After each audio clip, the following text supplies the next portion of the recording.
Richard Bennett stood on the dock watching one of his own ships prepare to depart for a week-long luxury voyage. As the CEO of OceanVista Cruises, he should have been proud. After all, in just over a decade, he had transformed a nearly bankrupt cruise line into a globally recognized brand with 14 ships sailing across every major ocean.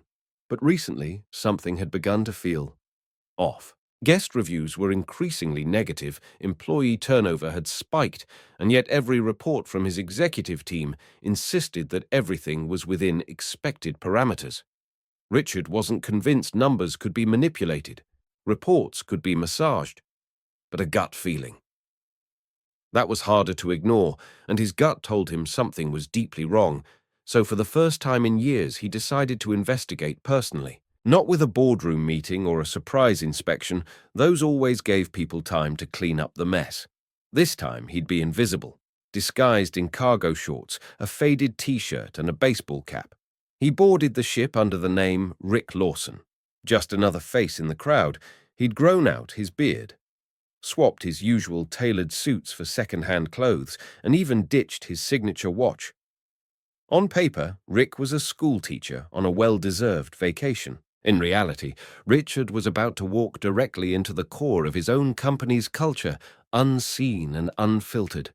As he boarded, he scanned the surroundings like a new guest would, checking the smiles of the greeters, the clarity of the signage, the warmth of the welcome.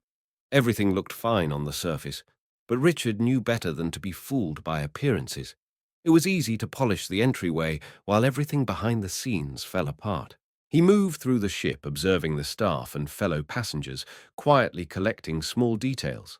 A server who looked sleep-deprived, a front desk clerk barely hiding her frustration, a maintenance cart left unattended in a hallway. That evening, Richard made his way to the poolside bar, deciding to test the guest experience himself. He stood quietly in line, listening, watching, waiting not for drinks, but for the truth. That's when he heard it. Just behind him, two women were deep in conversation, voices low but urgent with irritation.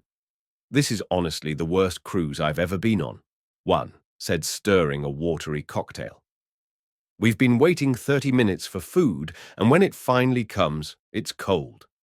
Her friend added, "And don't even get me started on the rooms. Ours wasn't even cleaned when we checked in. I had to call the front desk 3 times. Richard froze. This wasn't a mild inconvenience. This was a serious breakdown in basic operations. His mind raced. This ship was supposed to represent the best of OceanVista's brand. High-end service, comfort, attention to detail. And yet, right in front of him, the reality was unraveling. If guests were voicing this level of frustration out loud, it meant they had already lost faith in being heard through official channels. That realization hit harder than he expected. Instead of intervening or revealing his identity, Richard leaned casually against the bar and struck up a conversation. Rough start to the trip, he asked, voice calm and friendly. The women sighed in unison. "We paid a lot for this," one said. "But honestly, it feels like the crew's given up. They look exhausted, like they're not even trying anymore." That comment stuck with him, not because it was said with malice, but because it came with empathy. If guests were noticing how worn down the staff looked, then the problem wasn't just operational. It was human. The people powering his business were struggling. Richard thanked them for their honesty and walked away with a drink in hand, his thoughts heavier than ever. He had hoped to find minor flaws, maybe a few missed checklists or isolated service lapses. But what he found instead was far more troubling. The issue ran deeper. It wasn't just about broken systems, it was about broken spirits. And from that moment on, he knew this trip would be more than just a secret inspection. It would be a reckoning. That evening, Richard made his way to the main dining hall, an elegant glass-walled space advertised in brochures as a world-class culinary experience at sea.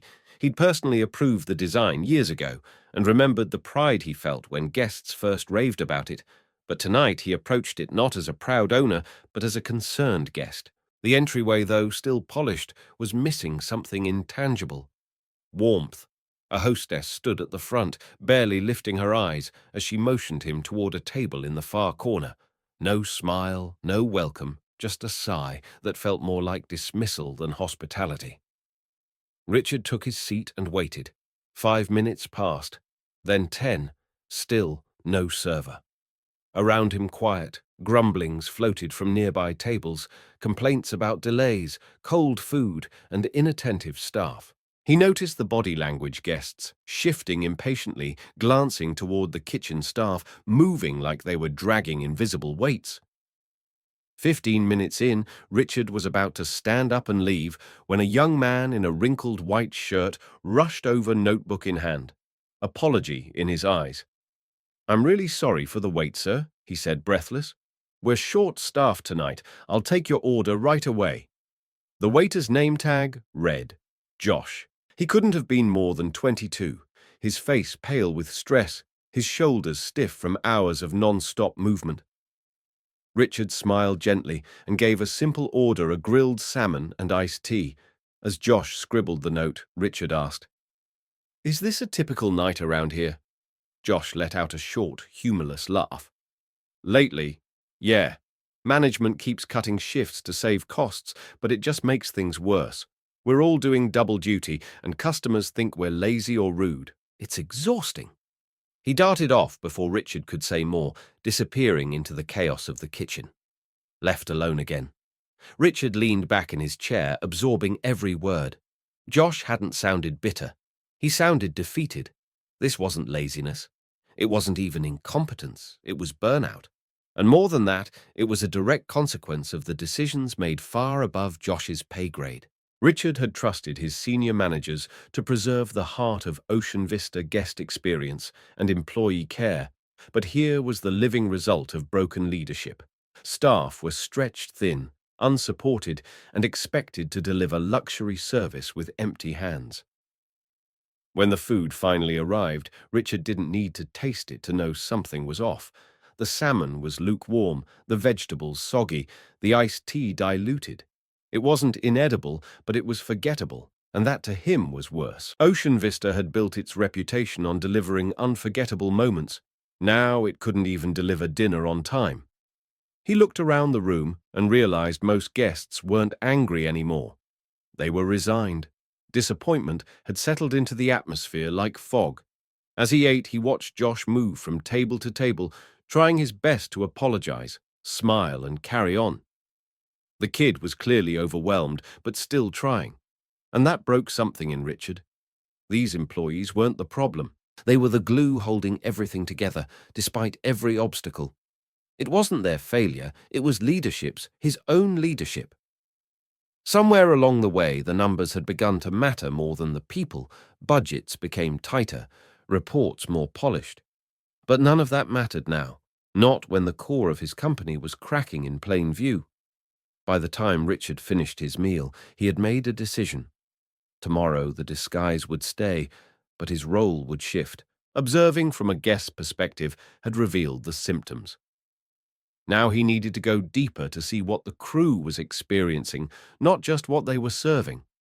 Tonight confirmed what he feared: the guest experience was slipping because the people delivering it were barely staying afloat. And if that was happening on his flagship vessel, what did it mean for the rest of the fleet? The answer could no longer wait.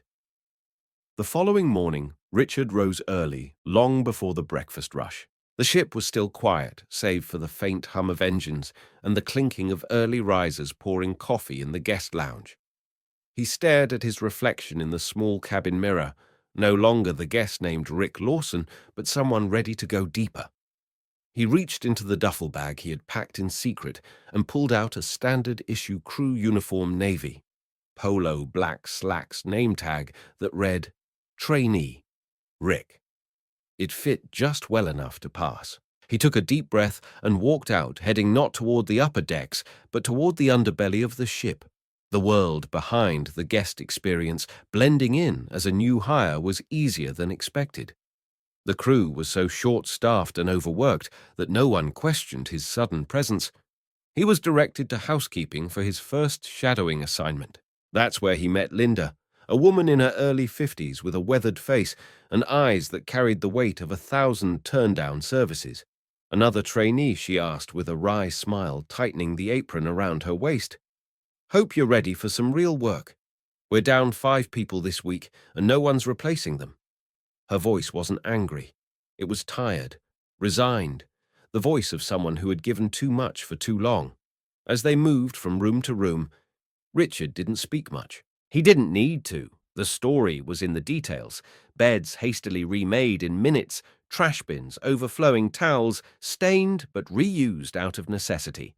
Linda moved quickly but mechanically, like muscle memory was doing what the heart no longer had the energy for.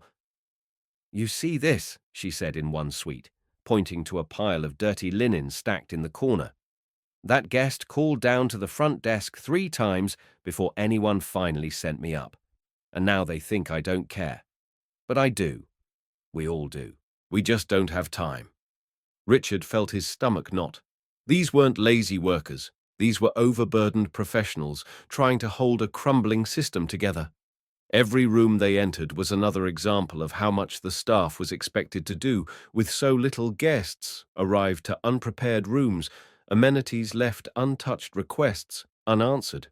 Not because the crew didn't care, but because the sheer volume of tasks made excellence impossible. He watched Linda kneel to scrub a bathroom floor and wanted to help, but also knew that his role here wasn't to fix the mess.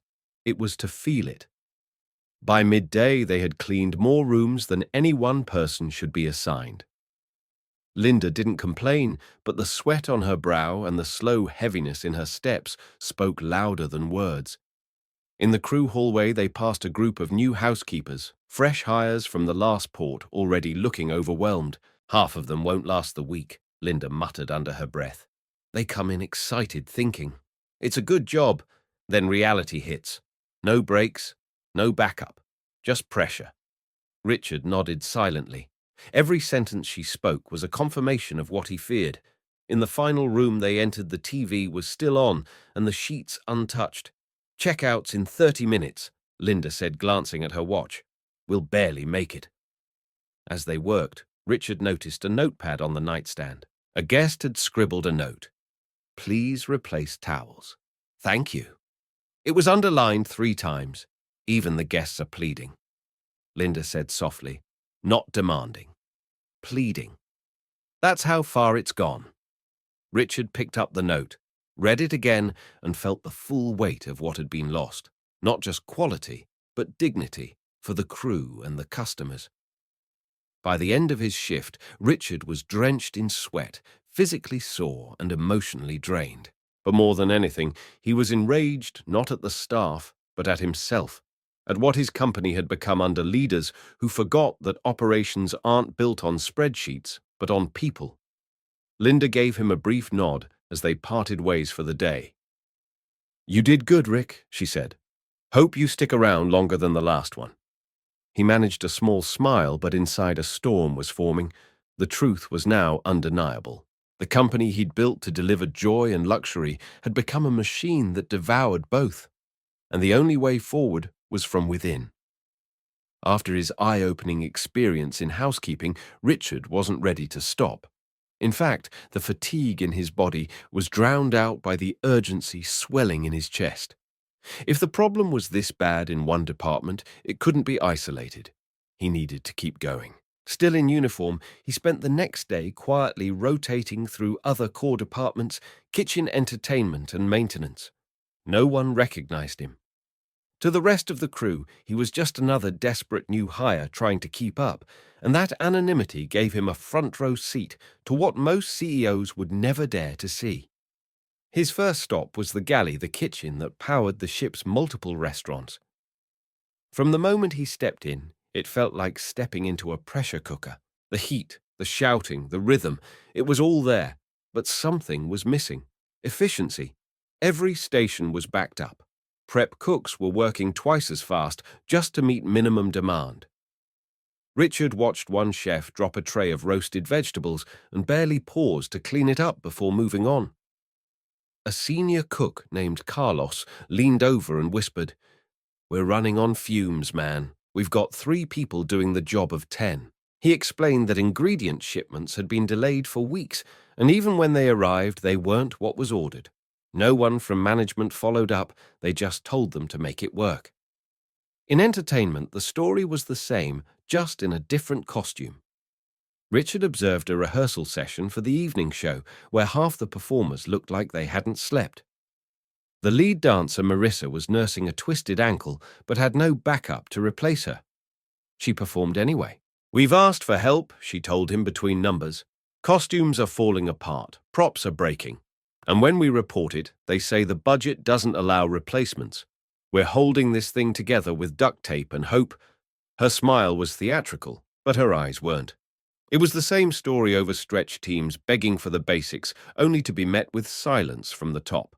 The final stop of the day took Richard into the maintenance corridor, a maze of pipes tools and quiet heroes who kept the ship afloat literally and figuratively. He tagged along with Derek, an older technician with calloused hands and a permanent look of concern. As they made rounds checking HVAC systems and plumbing issues, Derek shared stories that echoed everything Richard had already heard. "We've filed requests for parts that never arrive, sent maintenance logs no one reads. They keep cutting corners, thinking guests won't notice, but they do, especially when the AC goes out or toilets stop flushing." In one boiler room, they found a leak that had been patched 3 times instead of being fixed. "We've reported this for months," Derek muttered. "They always say they're looking into it. Meanwhile, we're down here hoping it doesn't blow during dinner service." Everywhere Richard turned, the same patterns emerged: overworked staff, broken systems, and a management team that either didn't care or didn't listen. The reports he had been receiving back at headquarters, those glowing overviews with high-level metrics and positive summaries, were lies. Maybe not outright, but certainly by omission. The truth was festering below the surface, and the worst part was that it wasn't hidden. It was ignored. These weren't isolated incidents or short-term slip-ups. This was a systemic failure of leadership, one that had spread like rust through every beam of the company's structure. As he sat alone in the crew stairwell that evening, Richard could barely contain his anger. This cruise line had been his life's work. His legacy. He had built OceanVista Cruises with a simple philosophy: care for your people, and they will care for your guests. That principle had once driven everything from hiring to menu design, but now that philosophy had been replaced by quarterly goals and bottom-line decisions that stripped the soul from every ship. His hands trembled, not from exhaustion but from rage. Not only had his managers betrayed his vision, they had betrayed the people who kept that vision alive. It was in that stairwell, between the clang of distant pots and the hum of the ship's engines, that Richard made a vow. This wasn't going to be another internal memo. This wasn't going to be fixed by reallocating a few budgets or tweaking policies. It was going to be rebuilt from the inside out. But first, he needed to confront the very people who allowed this decay to happen unchecked. No more observation, no more disguises. It was time to surface and take back control. The next morning, Richard made his way to one of the most overlooked corners of the ship, the crew cafeteria. Tucked away below the passenger decks, it was a narrow space with flickering fluorescent lights, mismatched plastic chairs, and the constant hum of vending machines that hadn't been restocked in days. The smell of reheated food filled the air. Unlike the guest dining halls above, there were no ocean views, no music playing softly in the background, just fatigue and quiet resignation. Richard grabbed a tray of lukewarm eggs, dry toast, and a cup of coffee that looked like it had been sitting for hours. He took a seat at the end of a long table, already crowded with crew, all too tired to notice him. Around him, conversations were low and laced with tension. Crew members venting about back-to-back shifts, delayed payments, or simply the lack of time to breathe between duties. He sat quietly listening, absorbing. 2 seats down, a young woman with dark circles under her eyes rubbed her temples before lifting her coffee to her lips. Her name tag read, Megan, a waitress who looked barely in her 20s. Another 12-hour shift today, she mumbled to no one in particular. If I get one more complaint about cold food, I swear I might lose it. Across from her sat Tom, a stocky maintenance worker with grease stains on his collar and a deep line between his brows. He shook his head. I haven't had a full day off in 3 weeks. My anniversary was last Sunday. I spent it fixing a busted drain pipe while my wife ate takeout alone at home. Richard felt his stomach tighten. These weren't dramatic stories.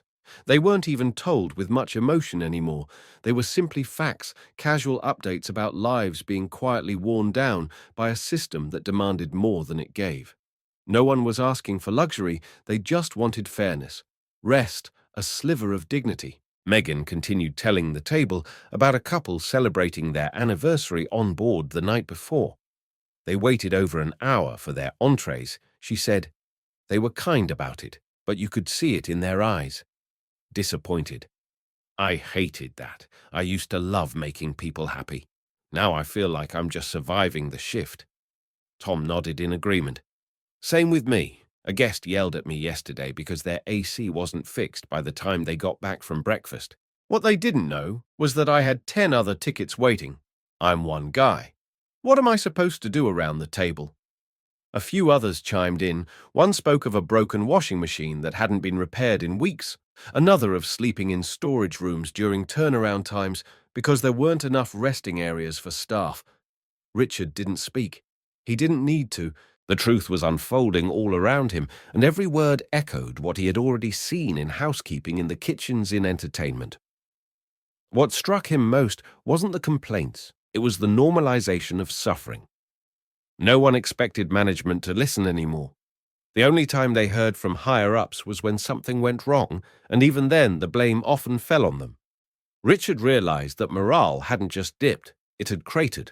The employees weren't just overworked. They were demoralized, disillusioned, and deeply alone in their efforts. They had stopped fighting for change and started fighting to endure.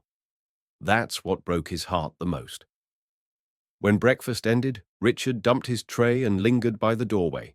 He looked around the cafeteria one more time, noticing things he hadn't at first. The chipped paint on the walls, the faded posters reminding crew to smile, you're the face of OceanVista. The silence that fell once the food was gone and everyone prepared to vanish into another long, invisible day.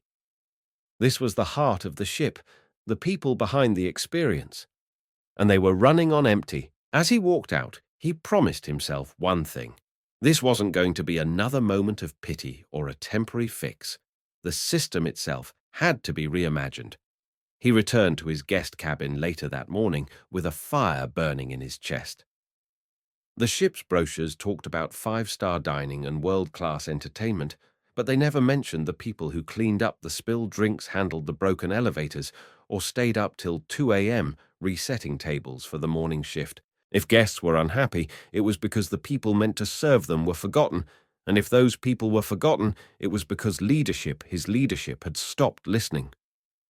Richard sat on the edge of the bed, head in his hands, feeling the full weight of everything he'd seen. The cracks weren't just in the walls, they were in the company's soul, and now he had no choice but to fix it. By mid-afternoon, Richard made his way to the guest services desk, a long marble counter on Deck 5 that served as the nerve center for passenger concerns. It looked pristine, polished to a shine, but the line of guests stretching out into the hallway told a different story. Tension hung in the air, like humidity, thick and uncomfortable. At the center of the storm stood a young man in his early 20s, trying his best to appear composed. His name tag read, Chris, and his polite smile was fading fast as he worked through a growing list of complaints. A woman in a floral dress slammed her hand on the counter. I've been calling about our room issue for 3 days. 3, and every time I get the same promise that someone will handle it. Nothing's changed, Chris typed quickly, his voice calm but strained. I truly apologize, ma'am. I'll escalate this right away and make sure it's addressed. The woman scoffed. You said that yesterday. Her tone wasn't cruel. It was exhausted. She was done hoping. As the line moved forward, Richard observed in silence. Chris was trying, but his hands were tied. Every apology was empty, not because he didn't care, but because he didn't have the authority to deliver results. He was stuck between irate guests and a management system that treated frontline employees like expendable shields. When the crowd finally thinned, Richard stepped forward. Rough morning, he asked, keeping his tone friendly. Chris exhaled. You could say that. But honestly, it's always like this now. We don't have enough staff to handle the volume, and we're told to only prioritize critical issues. So the rest just piles up. Richard leaned in slightly. Do your reports get followed up on? Chris shook his head. We send everything to the hotel director, but nothing ever happens. It's like yelling into a void. Guests think we don't care, but we do. We just don't have the power to fix things. Richard thanked him and turned away, but not to walk off. He had heard enough. It was time he marched down the hallway and up to the executive deck, stopping outside the main office of the hotel director. A receptionist looked up, barely registering his presence. I need to speak with Mr. Dalton, Richard said evenly. Do you have an appointment? She asked. No, he replied. Tell him. Richard Bennett is here. Her eyes widened as the name registered. She hesitated, then pointed down the corridor. He's in the second office. Richard didn't knock. He opened the door and stepped inside. Mr. Dalton, a man in his late 40s with slicked back hair and a tailored jacket, looked up with a confused smile. Can I help you? He asked. Richard closed the door. I'm Richard Bennett. The color drained from Dalton's face. Sir, I didn't realize, he stammered. You didn't? That was the point. Richard replied, I've spent the past 3 days undercover on this ship. I've eaten with the crew, shadowed housekeeping, spoken to passengers, and stood in your line at guest services. And I am disgusted. Dalton began to protest. If there have been issues, Richard snapped. Guests are furious, staff are exhausted, and you've been telling corporate everything is fine. Dalton looked down. We've had to make adjustments. We were under pressure to hit budget targets. Richard stepped closer. At the cost of your staff's well-being, at the cost of the guest experience. Dalton opened his mouth, but Richard held up a hand. Don't. I've seen the impact of your adjustments firsthand. Overworked dining staff, maintenance tickets ignored for weeks, housekeepers cleaning 15 rooms a day alone, and worst of all, frontline workers who care deeply but are treated like their voices don't matter. That ends today. Dalton's voice cracked. We were told to improve margins. And instead, you've run this ship into the ground, Richard said coldly. You will immediately reinstate full staffing levels. Every guest complaint you've ignored will be addressed, and I'm sending in an independent review team to audit this ship from top to bottom. If I find anything else that's been neglected, you won't just be out of a job, you'll never work in this industry again. Dalton nodded quickly, sweat beading on his brow. Richard turned toward the door but paused before leaving. And one more thing, he said without looking back. From now on, I want unfiltered reports from each department, heads sent directly to me. No more sugarcoating, no more cover-ups. Understood? Yes, sir, Dalton whispered. As Richard stepped out into the corridor, the anger in him hadn't cooled, but it had purpose now. He had seen the rot, he had named it, and now, for the first time in a long time, it would be dealt with head-on and without excuse. The conference room felt colder than usual, despite the soft hum of the air conditioning. Around the long oval table sat the department heads of OceanVista's flagship ship, men and women who once took pride in leading their teams, but now shifted uncomfortably in their seats, eyes darting, lips pressed tight. Word had spread quickly. Richard Bennett wasn't just on board, he had been among them. Undercover, observing, listening, and now standing at the head of the room in a plain polo shirt and slacks. He wasn't just the CEO, he was the reckoning they hadn't expected. He let the silence stretch for a moment longer, letting the weight of his presence settle into the room. Then, with measured calm, he began. I built this company on a promise to our guests and to our people. That promise has been broken. A few department heads nodded. Subtly, others avoided his gaze. Over the last 3 days, I've spoken to guests who feel ignored and employees who are running on fumes. I've watched hard-working people apologize for problems they didn't create, while management hides behind policies and reports that mean nothing, that stops now. His tone was sharp, not raised, but every word landed with precision. A man in a navy blazer, the food and beverage director, raised a hand cautiously. With all due respect, sir, we're facing industry-wide staffing shortages. Costs are up. We're doing our best with what we... Richard cut him off with a look. Other companies' challenges are not an excuse for our failures. What I've seen here isn't just the result of external pressure, it's a failure of leadership, of accountability, of courage. You've cut staff to save costs, you've ignored complaints to protect reputations, you've prioritized optics over outcomes. That is not the OceanVista way, and if anyone here believes it is, you are free to walk out that door now. No one moved, but the tension grew thicker, like storm clouds gathering. Richard continued his voice, now steadier. Not angry, but resolute. Here's what's going to happen. First, we're reinstating full staffing levels immediately. I don't care what budget restrictions were in place.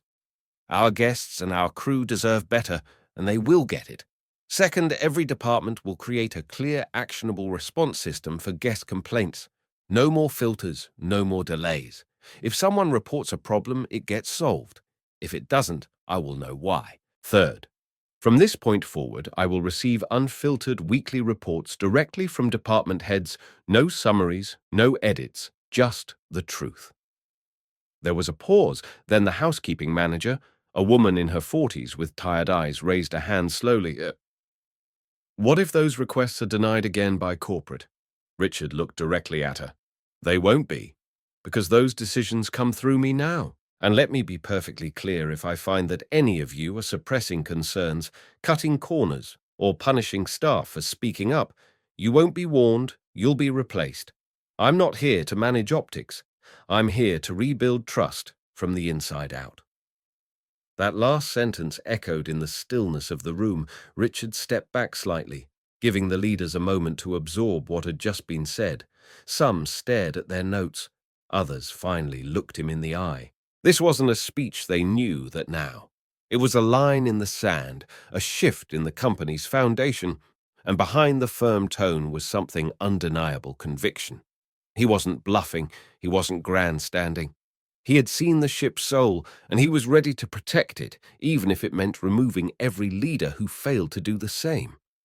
As the meeting ended, the department heads stood in silence. There was no applause, no thanks. Just the quiet shuffle of chairs and footsteps exiting one by one.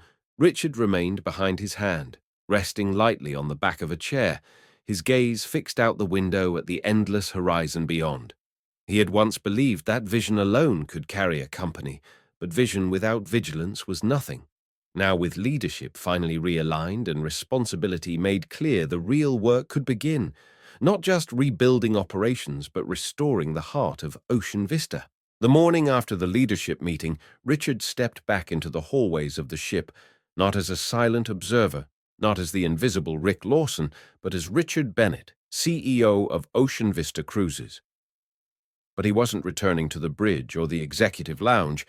He had one destination in mind: the crew. If change was to mean anything, it had to begin with the people who had carried the weight of dysfunction on their backs. He started at guest services, where he found Chris behind the counter, his posture stiff from another long shift. When he looked up and saw Richard, recognition flickered across his face. "You're really him," Chris said, stunned. Richard nodded. "And I owe you more than an apology. You've been doing an impossible job without the tools to succeed. That ends now." From there, Richard made his way to the dining hall, where he spotted Josh, the young waiter who had served him cold salmon and still tried his best to smile. Josh nearly dropped his tray when he recognized him. "Wait, you're the CEO?" Richard approached him with a calm sincerity. "I am, and I need to thank you. You kept your composure when most people would have cracked. You deserve support, not excuses. I'm here to make sure you get it." Josh blinked, speechless. Richard placed a reassuring hand on his shoulder. "Help is on the way." His next stop was deep below deck, where Linda was hauling a linen cart out of a narrow corridor. She narrowed her eyes when she saw him approaching, uncertain. "You look different than when I met you," she said cautiously. "But what you said back then, does it still stand?" Richard looked her in the eyes. "It does, and I'm here to follow through." That afternoon, the ship docked at its next port, and with it came a small army. Richard's corporate task force arrived promptly armed, not with spreadsheets and smiles, but with tools, checklists, and a clear mandate. Teams of auditors dispersed across departments conducting full operational reviews. HR specialists held one-on-one sessions with staff trainers, introduced onboarding systems that prioritized readiness over speed. Managers who had ignored repeated concerns were now being closely evaluated. Some were reassigned, others were quietly removed. For the first time in months, maybe even years, employees began to feel something strange creeping in relief. Within 48 hours, the effects of Richard's actions began to surface. Dining services saw reinforcements, additional crew members who jumped in to assist overwhelmed servers, allowing Josh and his team to focus on quality rather than damage control. Housekeeping was assigned a backup team flown in to support Linda's department, drastically reducing room turnaround times. Maintenance crews received expedited shipments of long-delayed parts, finally fixing the systems. Guests had quietly suffered through Richard himself, made regular rounds not in a suit and tie, but in that same crew uniform. He spoke to everyone. No speeches, no cameras, just presence. That presence mattered more than any press release ever could. Guests, too, began to notice the change. The once weary servers now moved with purpose. Smiles at the front desk felt genuine again. Rooms were cleaner and wait times were shorter. A couple celebrating their anniversary approached Chris one evening to thank him for resolving their room issue, an issue that had gone ignored for days until Richard's orders took effect. The woman even asked if there'd been a new manager on board. "Something just feels better," she said. And Chris, with quiet pride, replied, "There has been a change, yes." Late that evening, Richard stood once more at the edge of the upper deck, staring out at the dark horizon, lit only by the scattered lights of the coast they were leaving behind. This ship wasn't fixed, not yet. There was still work to be done. But something had shifted. The fog that had weighed down the crew, the doubt that had seeped into every corner of the ship, it was beginning to lift. He had made promises, and for the first time in a long time, those promises weren't floating in executive memos or buried in strategy decks.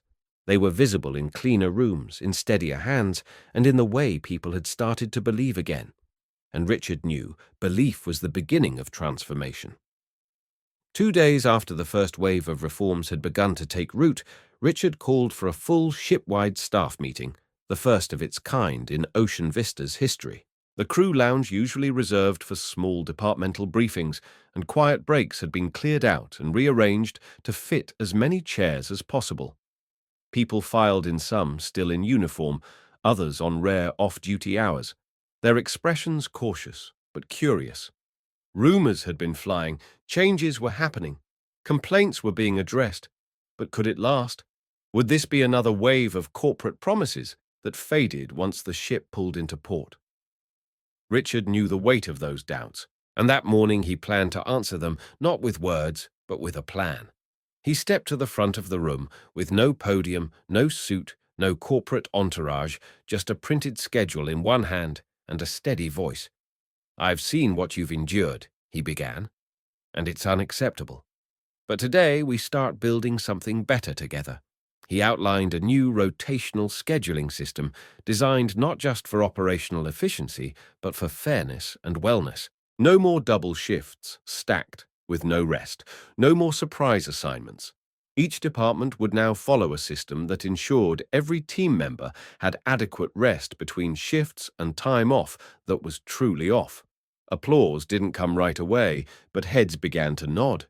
This wasn't a symbolic gesture. It was a logistical blueprint for real change. Next, Richard addressed an issue that had long fueled resentment but had rarely been spoken aloud in meetings like these: the tipping system. For years, gratuities paid by guests were pooled and partially withheld, quietly redistributed across general funds with vague justifications. Richard paused, then spoke plainly, effective immediately. 100% of your earned tips will go to you, the people who actually earned them. No percentages skimmed, no redirection.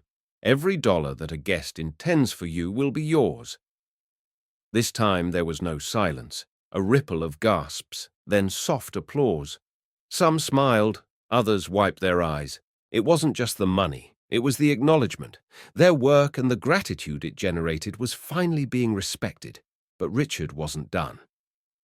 He held up a small tablet and explained the third major reform, a new anonymous employee feedback channel. "This line goes straight to corporate headquarters," he said. "Not to your supervisors, not to your department heads.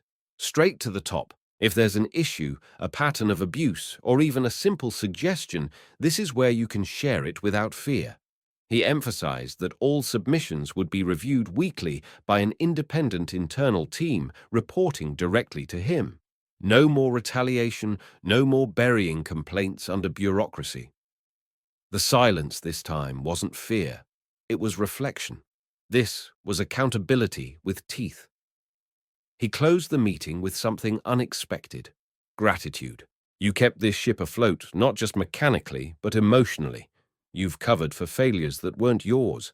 You've smiled when it hurt, and now it's my turn to cover you." There was no need for applause. What lingered in the room was deeper. A quiet shift in posture, in energy. People sat straighter. They looked at each other instead of the floor. It wasn't hope yet, but it was the first breath after holding it for far too long. As the crowd dispersed, Richard stayed behind, speaking one-on-one with anyone who approached. A kitchen porter asked if the changes would apply to other ships too. Richard answered honestly, "Yes, this is just the beginning." A member of the entertainment crew asked if new hires would be trained differently. "They will," Richard confirmed, "and so will their managers." A young barback asked what would happen if these promises were broken. Richard didn't flinch. "Then you call me directly. That's how serious I am." Later that night, Richard returned to his cabin and opened his laptop. The first few messages were already coming through the anonymous feedback line. Some were questions, some were suggestions, some were simply thank you, but every message was a sign of life, a heartbeat returning to a place that had almost flatlined. Reform had begun. And this time it wasn't a campaign, it was a commitment written not in mission statements, but in everyday action. The kind of action that starts below deck and rises all the way to the top. As the final night of the cruise approached, Richard stood on the deck, feeling the ocean breeze brush against his face. Lights from a distant shoreline twinkled like quiet witnesses to what had unfolded on board, but even as the ship slowly glided toward the port, Richard's mind was already moving far beyond the confines of this single vessel. What he had uncovered here wasn't a one-off failure. It wasn't just a leadership problem on this ship. It was a reflection of something much deeper, much broader. OceanVista Cruises had grown so large so fast that its culture had been left behind in the expansion. The cracks he saw here likely ran through the entire fleet, and now he could no longer afford to wait for more ships to fall apart before taking action. The next morning, before disembarkation began, Richard convened a virtual call with his most trusted corporate executives. No pleasantries, no delays. "This is a fleet-wide emergency," he said bluntly. "From this day forward, every ship will undergo a leadership performance review. We'll be evaluating every director, every senior manager on more than just numbers. We'll be assessing trust communication and crew respect." He paused before continuing. "And we're launching quarterly crew satisfaction surveys across all OceanVista vessels. Anonymous, direct to corporate mandatory." His tone left no room for negotiation. If we're going to rebuild our culture, we need to listen, and we need to act before the damage is irreversible. As part of the overhaul, Richard also introduced a dedicated cross-ship reform task force, a rotating team of veteran employees, corporate specialists, and third-party auditors who would visit each ship unannounced. Their job: observe, report, and intervene when necessary. They weren't coming to inspect surface-level standards. They were there to speak to the crew, review complaint logs, and check whether promises were truly being upheld in practice. "We're not here to catch mistakes," Richard had told them in training. We're here to catch the silence that follows them. It was time to end the era of invisible breakdowns and start one of visible, measurable integrity. As passengers began to line up for disembarkation, many seemed lighter, more relaxed. Several stopped to thank Chris at the front desk or Josh in the dining hall. Richard overheard one guest telling a friend, "I don't know what changed, but something did. You can feel it." He smiled quietly to himself. That was the first real test, and they had passed, but the work was far from over. Later that afternoon, he made his way down to the crew quarters, where he found Linda sitting on a bench near the laundry room, sipping tea during a rare moment of calm. She looked up as he approached, arching an eyebrow with that same wary skepticism. "You again," she said. "Thought you'd be on a private jet by now." Richard chuckled and sat beside her. "Not yet," he replied. "Still a few promises left to keep." She studied him for a long moment before speaking. "You've done a lot in just a few days, but I've seen execs make big changes before. Then 2 months later, everything goes back to the way it was." Richard didn't argue. He nodded. "You're right to be cautious. Words don't fix culture. Time and action do. But this time we're doing both." He explained the system-wide evaluations, the anonymous reporting tools, and the third-party audits that would now be policy, not pilot programs. Linda didn't smile, but she nodded slowly. "If even half of what you're saying sticks, it might actually get better." The sun was beginning to set as they both sat quietly, the low hum of ship machinery buzzing faintly in the background. Richard looked out toward the horizon, toward the rest of the fleet, still out there unaware of the transformation already underway. He felt a strange mix of exhaustion and clarity. Building OceanVista had once been about ambition, scale, speed, reputation, but now it was about stewardship, about rebuilding what mattered: people, trust, pride. He turned back to Linda. "You have my word. This isn't about fixing a ship, it's about fixing a standard." She raised her cup in a quiet toast. "We'll hold you to it." Later that evening, as Richard stepped off the gangway and into the waiting car, he didn't look back at the ship he had just disembarked. Instead, he looked forward toward the work that still lay ahead. He had seen the worst of what could happen when leadership loses touch, but now he was carrying something else with him. Not just a plan, not just authority, but a renewed purpose. And this time, he wouldn't be leading from the bridge. He'd be walking the halls, deck by deck, ship by ship, until OceanVista was not just a cruise line, but a place people were proud to work for, proud to travel with, and proud to believe in again. If this story moved, you don't just scroll past at Deep Inside HQ. We bring you powerful, true-to-life stories that reveal the hidden battles behind the scenes, the kind of stories that remind us of the human cost behind every decision. If you believe in accountability and leadership that listens, and in workplaces where dignity matters, then be part of this journey with us. Subscribe to our channel, like the video to help it reach more people, and share it with someone who needs to be reminded that change is possible when someone chooses to act.